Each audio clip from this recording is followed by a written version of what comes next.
It's exactly the kind of thing that a hacker like myself would come up with, because you're exploiting a vulnerability in human psychology.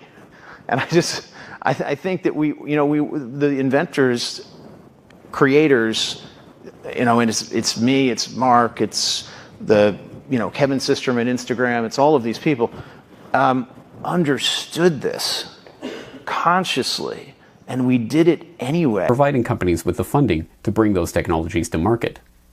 In reality, however, what In-Q-Tel represents is a dangerous blurring of the lines between the public and private sectors in a way that makes it difficult to tell where the American intelligence community ends and the IT sector begins.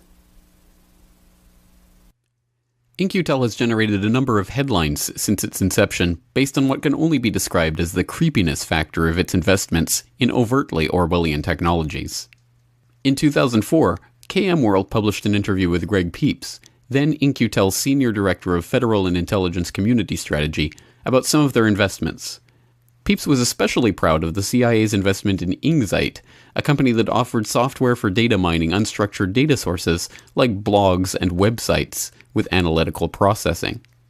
In 2006, it was revealed that AT&T had provided NSA eavesdroppers full access to its customers' internet traffic, and that the American intelligence community was illegally scooping up reams of internet data wholesale. The DARPA document that details the Pentagon's plans for influencing opinions in the social media space is called Social Media in Strategic Communication.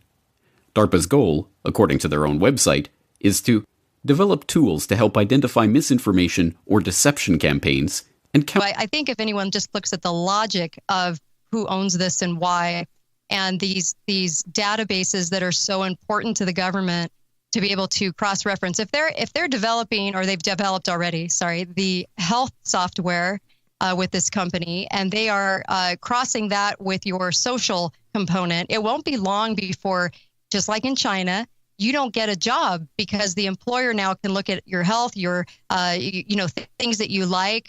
Maybe you don't get along with them because you're a liberal progressive, or worse, feminist. So, or because I don't like feminists, as you can tell, but or maybe you're a conservative that is a patriot. Oh my gosh, you might not get along with everybody at that company, and so all they have to do is look at this and your trust score with the government, and you're out of a job.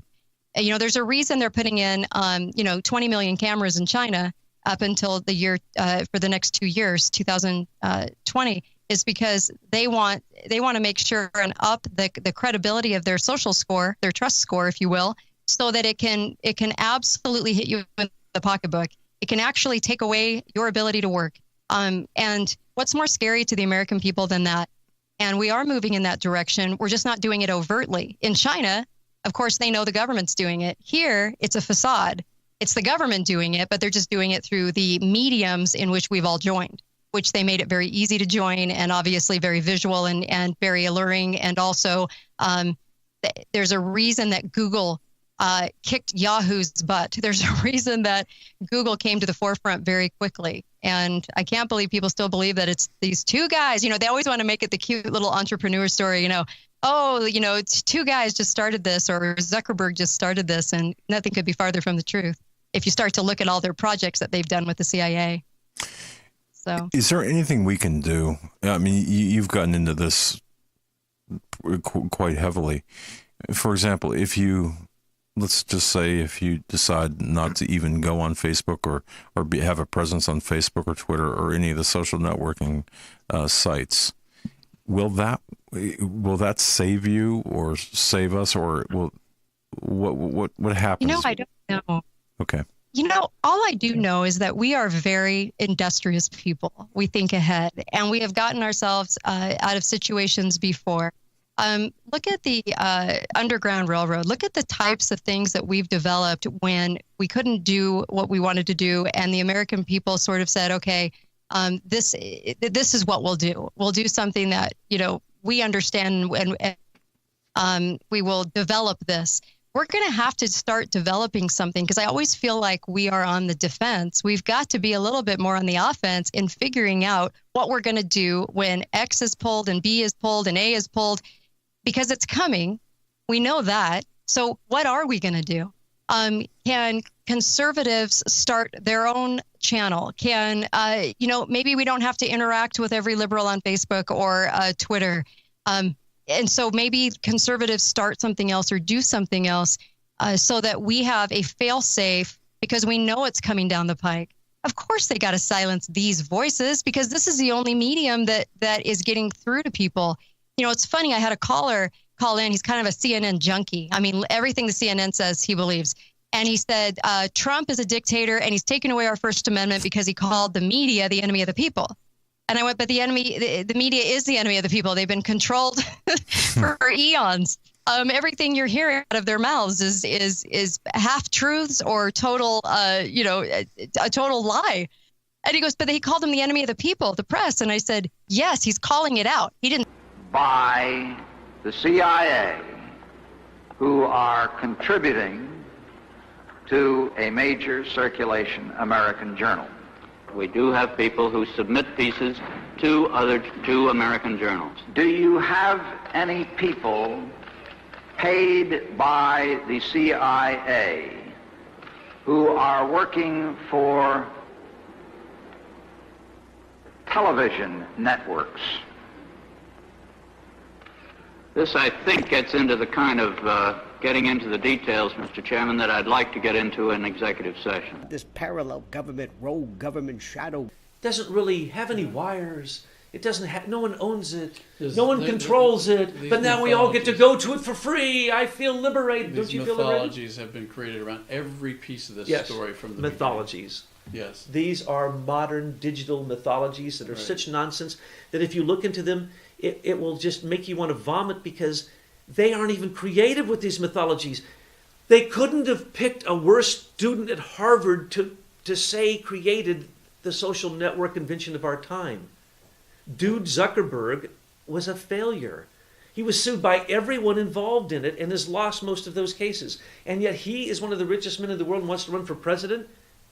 I always make the joke, I've never seen him at work.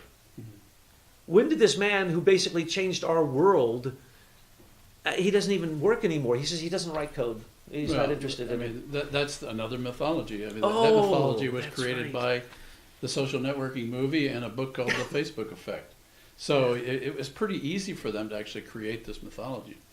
And we were beginning to look at that. What are they doing with our technology? And then this movie came out, and it was a big lie. And then this book came out, and it was a big lie. And all those guys made a lot of money, and they just carried it right down through the IPO.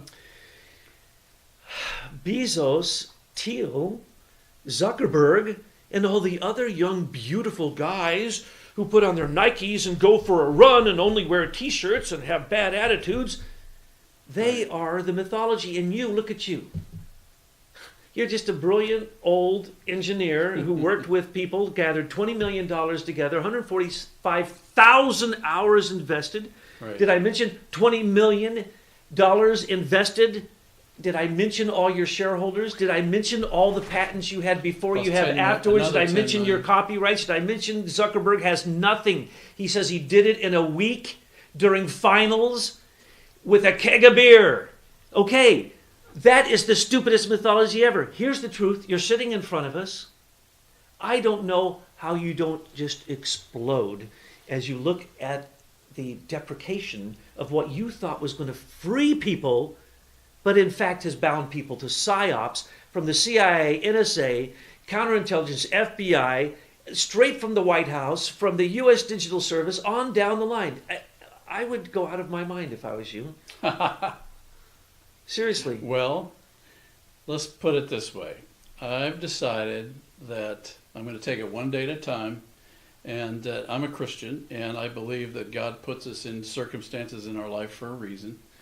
And I concluded after we took the case to the Supreme Court and they wouldn't hear it, that there was something extremely wrong with our country, and maybe that was what I was supposed to take a look at, is what was going wrong. And so that's in fact what we have been doing as a shareholder group ever since, is peeling away the layers of this onion. And as we began to peel it away, I mean, I didn't know anything about the deep state back then. But as we peeled away this onion and we got closer and closer to these guys, it's the same people that are in the news now every day. And they have a heinous strategy and design for America, for our Constitution. They don't like the Constitution. They want a crony capitalist world government that they control, that they're on top of. And unfortunately, I happen to have had the invention that they wanted to pull all this together electronically. And so I don't know where this is going, but I think that truth has a way of finding its home in honest people. Campaign, because the guys on the left say, well, the Nazis just used the name socialist. It was kind of a ruse. They were just trying to get the working class vote. So I'm like, let's look at their platform. This is what they actually campaigned on. And you look at it: state control of banks, state control of healthcare, state control of energy, state control of education, state control of religious liberty, and down the list you go, and you realize, wait a minute, Trump doesn't agree with any of that. That's not right of center. In fact, if you spell it out, you're going to find Bernie Sanders and Elizabeth Warren checking some boxes on this list. So I think the advantage of a movie like this is that you're able to put it in front of the audience, let the audience figure it out. And then, of course, we have these crushing scenes where the Nazis and the Italian fascists are actually learning lessons from and using the blueprints of the Democratic Party and American progressives to put in their eugenic schemes, their sterilization schemes. I mean, you've got guys on Margaret Sanger's board getting congratulatory letters from Hitler, and far from being dismayed, they run to each other's homes to show each other their letters from Hitler. Look, Hitler calls my book his Bible. And the other guy goes, wait a minute, let me produce my letter from Hitler. Now, all of this is really going on, and yet you're not going to find it in the Planned Parenthood catalog. You're not going to find it in the history books or even on Wikipedia. This, I think, the movie kind of blows the lid on the cover-up of progressive historiography. I think this is really what the progressive intellectuals are most scared about, is blowing the cover on the very beautiful arrangement in which they've been able to rig the narrative and put a whole lot of lethal and toxic facts under the rug.